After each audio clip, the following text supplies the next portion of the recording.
Okay, so hopefully this video will remind you about how to use the sine rule to find a length of an unknown triangle, or it's an introduction to that.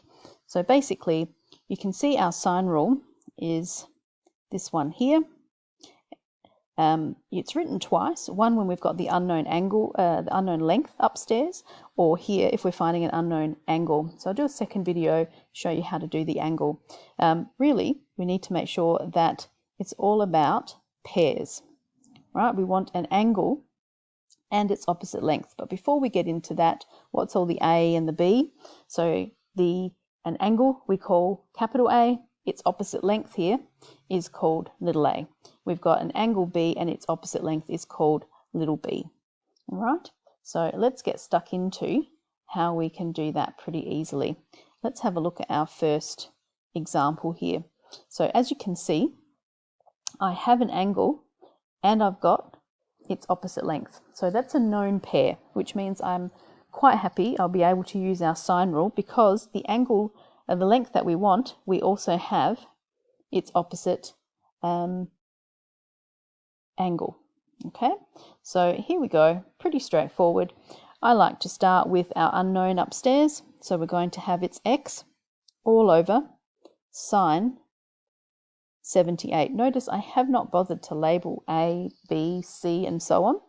It's just the known pairs. So what is the known pair that we have? Well, it's the length here is 115, and we're going to divide that by its opposite, sine 54. So the only way we can stuff that up is if we forget to put the sine there, or we mix up the length and angle, and hopefully you won't do that.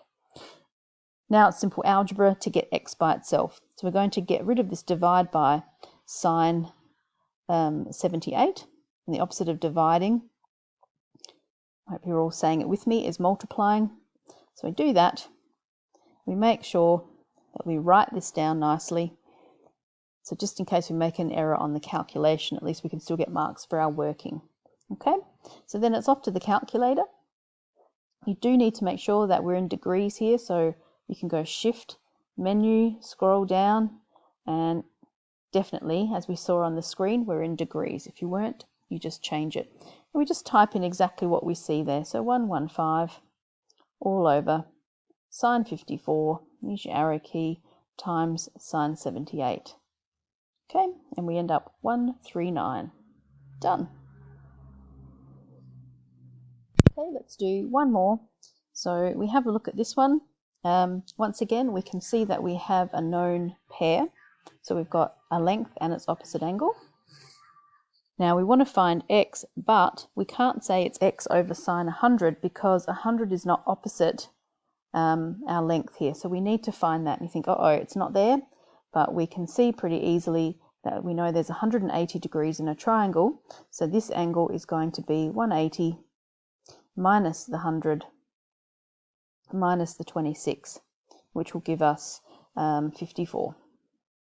Okay, now we can easily do our pairs. So it's going to be, once again, start with your unknown upstairs. So it'll be x over 54, sine thereof, equals the known pair that we have, that's going to be 38 over sine 26. And again, it's the same algebra that we were using before.